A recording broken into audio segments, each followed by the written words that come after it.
Deux côtes cassées, du sang, des questions crues sur le sexe, et un programme interrompu au bout de seulement 6 épisodes par la haute autorité de l'audiovisuel. C'est comme ça que Thierry Ardisson débarque pour la première fois à la télévision en 1985. À l'époque où Michel Drucker mène des interviews lisses et complaisantes, Thierry Ardisson choisit de faire l'exact opposé. Le pari est risqué. Ce genre de première impression peut totalement ruiner une carrière avant même qu'elle n'ait commencé. Mais avec cette émission, Thierry Ardisson vient en réalité d'ouvrir une porte. Au lieu de s'assagir, il passe les prochaines décennies à affiner son style jusqu'à devenir une légende du paysage audiovisuel français et même se voir remettre, presque 50 ans après sa première apparition télévisée, la Légion d'honneur pour célébrer l'ensemble de sa carrière. Pourtant, rien ne prédestinait Thierry Ardisson à devenir une personnalité de la télévision. Il est issu d'une famille de classe moyenne, sans aucun contact sur Paris ni dans la télévision, et il se rêve écrivain. Mais alors, comment en est-il arrivé là? Comment ce jeune anonyme est-il devenu l'un des animateurs les plus marquants de la télé française? Aujourd'hui, je vous propose qu'on revienne sur l'ascension semée d'embûches de Thierry Ardisson. Mais avant ça, chanson!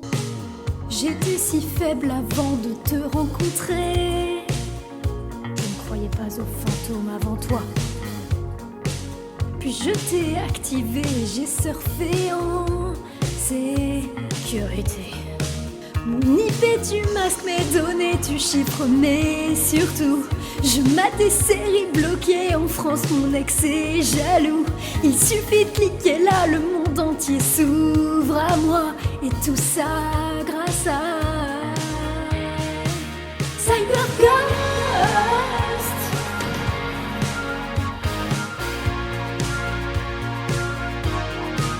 CyberGhost.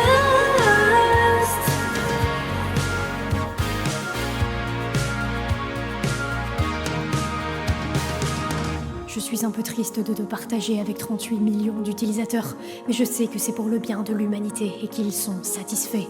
En même temps, il y a de quoi, puisqu'avec un seul abonnement, ils peuvent connecter jusqu'à 7 appareils en même temps, sur n'importe quelle plateforme. Alors, si vous aussi, vous voulez rencontrer celui qui a changé ma vie, il y a un lien en description qui vous offre un tarif spécial de 2,3 € par mois, soit une remise de 83% et de 4 mois offerts. Et pour ça, merci CyberGhost.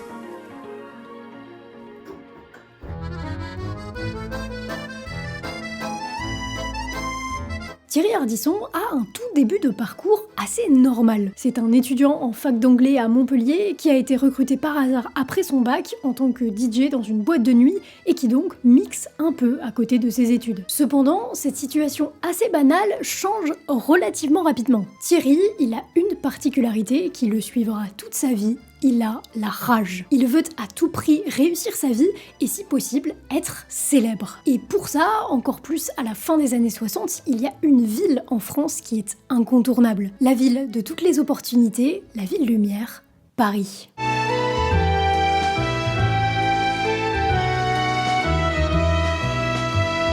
Sauf qu'avant ça, deux problèmes. D'abord, l'éducation. Thierry a reçu une éducation assez religieuse, couplée avec un discours « accepte ta condition et n'essaie pas de la changer ». Son père notamment n'encourage vraiment pas Thierry à prendre des risques. Et ensuite, il n'a tout simplement pas d'argent. Heureusement, deux problèmes, deux solutions. Thierry est débrouillard et part sur Paris en autostop, et sa mère lui donne 50 francs sans que son père ne soit au courant. Arrivé à la capitale, Thierry dort par terre chez une amie avec une idée en tête, tenter sa chance dans le monde de la publicité.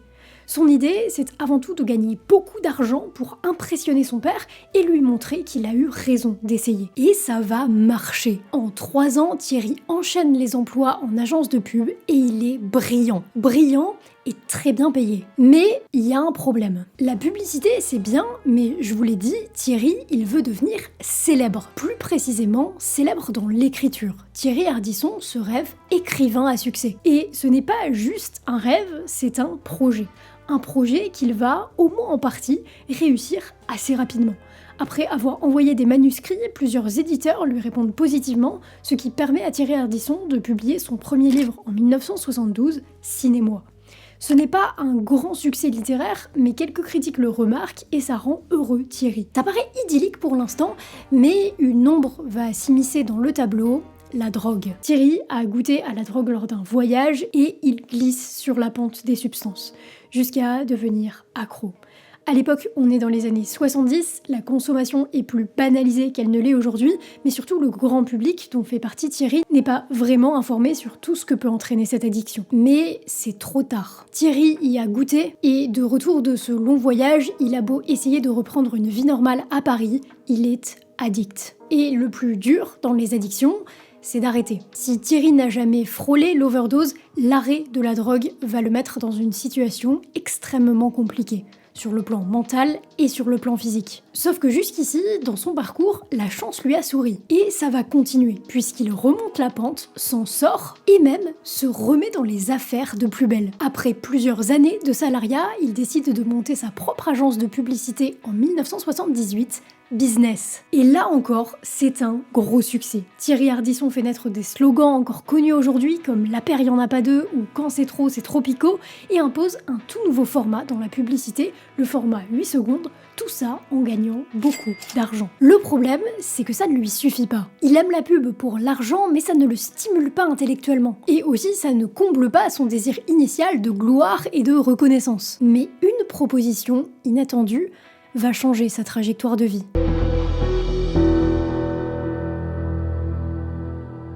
Thierry s'intéresse aux médias. Il a notamment co-créé un journal qui s'appelle Façade et il écrit aussi des articles pour le magazine Rock & Folk avec un concept bien particulier. Ce concept s'appelle Descente de police et il consiste à interviewer des stars allant de Coluche à Serge Gainsbourg pendant très longtemps en simulant un interrogatoire de police. L'idée est d'en tirer un article avec un ton très différent d'une interview traditionnelle. Cette série d'articles sort particulièrement du lot et provoque même quelques petits scandales. Et donc Noah, on fait une interview comme ça, gentiment, et puis... C'était une superstar du tennis à l'époque. Et donc je lui dis, mais tu fumes des pétards? Il me dit, ouais, bien sûr, je fume des pétards. Et là, d'un seul coup, c'est devenu booming. Le sujet du jour, Noah fume des pétards. Bref, ça fonctionne pour un journal. Mais quelques années plus tard, en 1985, une cadre de chez TF1, Marie-France Brière, a une idée. Et si Descente de police, qui n'est qu'un écrit, on le transformait en un format télévision? Elle appelle donc Thierry Ardisson et lui propose d'adapter le concept avec lui en tant qu'intervieweur.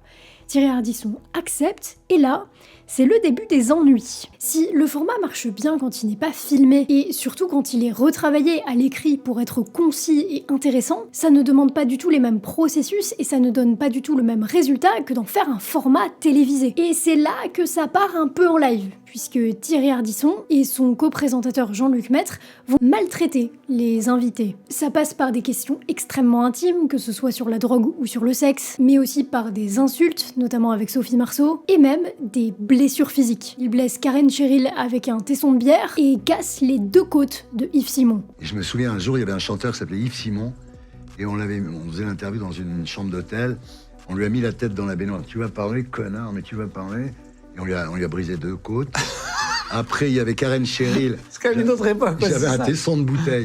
J'avais cassé une canette de croc. J'ai dit, tu vas parler, oui. Elle essaye d'attraper. Elle s'ouvre la main. Si ça vous choque, ça choque aussi le nouveau gendarme de la télévision, la haute autorité de la communication audiovisuelle, aujourd'hui l'ARCOM, anciennement le CSA, qui fait remarquer les excès de l'émission. Celle-ci est donc arrêtée au bout de 6 épisodes. Mais le public, lui, n'est pas si choqué que ça. Et Thierry Ardisson le sait. Il se passe quelque chose. Le milieu des années 80, c'est une période assez incroyable pour le monde de la télé en France, et il faut qu'on s'arrête quelques secondes sur le contexte, parce que c'est le contexte qui va faire émerger le personnage de Thierry Ardisson. Dans les années 60 et 70, la télé a principalement pour but l'information. Il n'y a que 3 chaînes, et en plus, elles sont contrôlées par l'État. Sauf que, dans les années 80, les chaînes passent de 3 à 6, mais surtout François Mitterrand annonce que 2 des chaînes ne seront plus publiques, mais privées. Et là, ça change tout.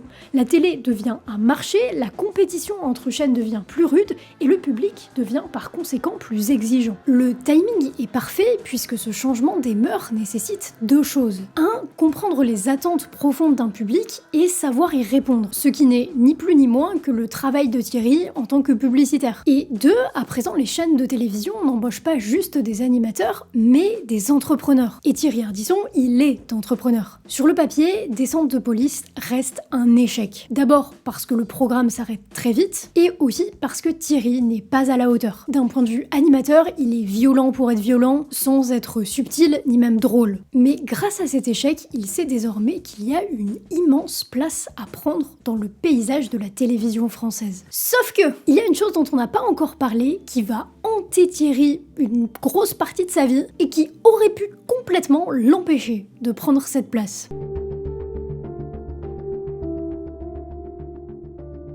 Il a le trac. Il a le trac avant d'animer une émission. Et il ne sait pas se tenir devant une caméra. 6 mois après l'échec de Descente de police, Thierry Ardisson enchaîne sur la même chaîne avec une émission de plateau diffusée le dimanche après-midi nommée Scoop à la une.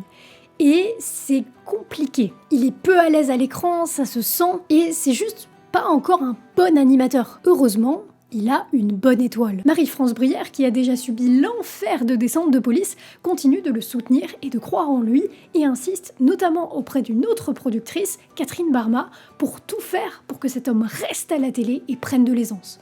Au fond, elle sait qu'il a un énorme potentiel. Scoop à la une n'est pas une immense réussite, mais ça permet à Thierry Ardisson de se former en temps réel au métier d'animateur. Tout ça mélangé, son constat sur l'évolution du paysage de la télé et sa formation continue d'animateur lui permettent d'élaborer un tout nouveau format sur la 5 cette fois. Et c'est ce format qui marque en quelque sorte le vrai début de la carrière de Thierry Ardisson. Cette émission, c'est Bain de minuit en 1986. Dans Bain de minuit, il se rend au Bain Douche, une boîte de nuit très connue de l'époque, et il interviewe des personnalités, des artistes, des politiques ou des auteurs, mais aussi des prostituées ou toutes sortes de personnalités travaillant dans le domaine du sexe. La particularité de cette émission, c'est que ce n'est pas juste du sexe pour du sexe ou du trash pour du trash. Précisément, il casse les barrières rigides qui séparaient les différents formats télévisés. Bain de minuit, c'est un étrange mélange entre trash et culture, et c'est surtout une émission qui donne la parole à tout le monde. Bain de minuit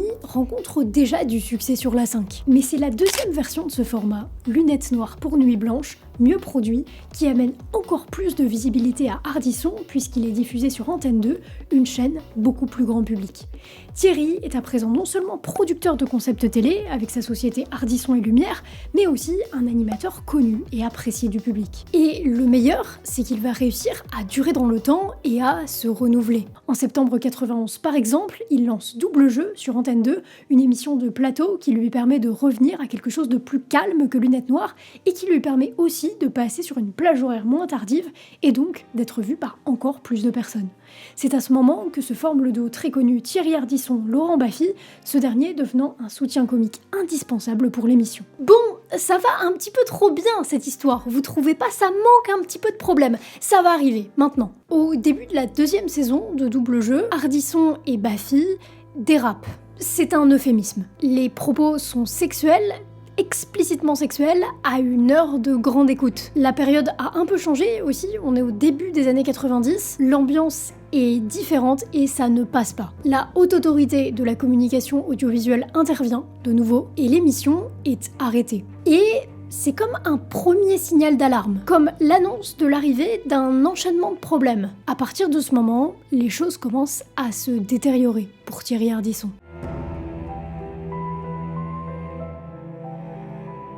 Si Façade, le précédent journal de Thierry, s'est arrêté, il en a co-créé un autre en 92 du nom d'Entrevue. Le problème d'Entrevue, c'est que c'est un magazine un peu people, qui fait du trash, mais qui fait du trash sur les gens de la télévision. Du style, voici les secrets des escrocs derrière TF1. Est-ce que vous voyez le problème? D'un côté, Thierry Ardisson a très bien compris ce qui se vendait, notamment dans la presse, mais de l'autre, il y a un gros conflit d'intérêts entre son magazine et ses activités à la télé et les gens qui l'embauchent. En plus de ça, Thierry ne peut pas se raccrocher à la pub, puisqu'il a vendu business peut-être un peu prématurément. Mais ce n'est pas tout. Pour ne rien arranger, un scandale va venir ternir l'image déjà mise en péril de l'animateur. Le scandale de Pondichéry. En 1994, Thierry Ardisson sort un nouveau roman, Pondichéry.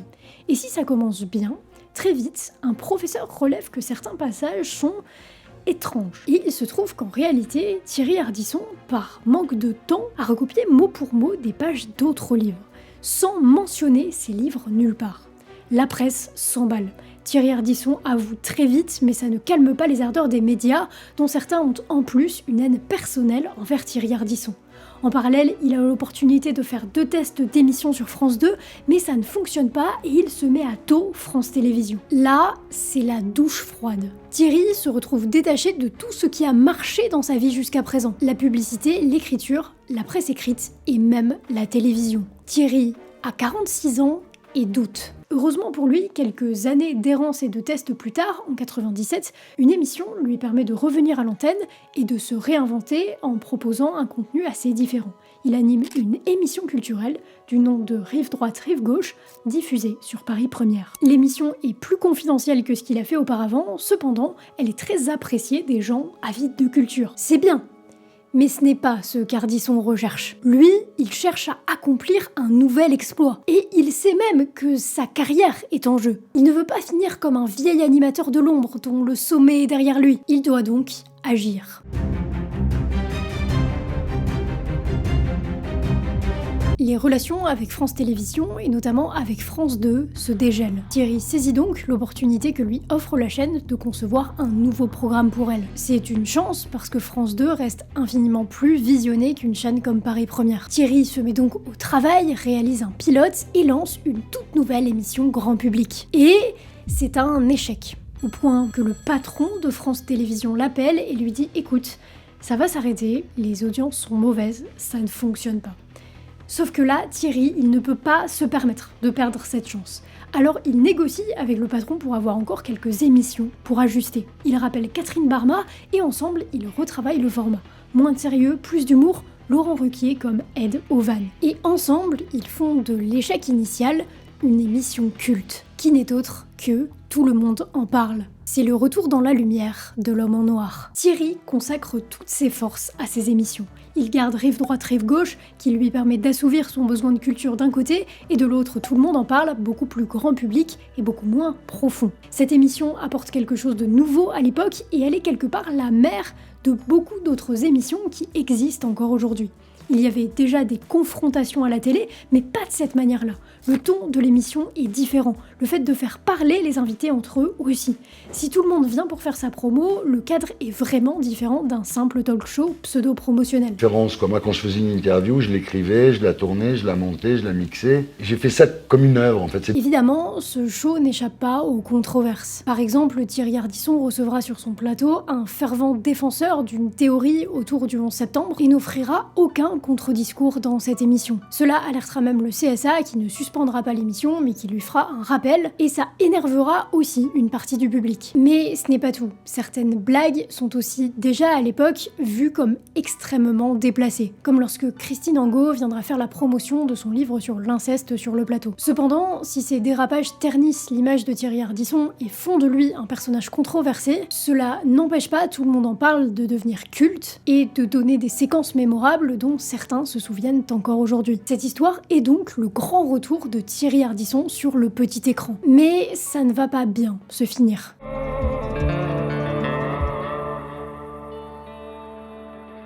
Un conflit éclate, encore, entre France Télévisions et Thierry Ardisson. Les premiers veulent une clause d'exclusivité, le second veut la liberté d'animer d'autres émissions, notamment plus niches, sur d'autres chaînes comme Paris Première. Thierry se bat, vraiment.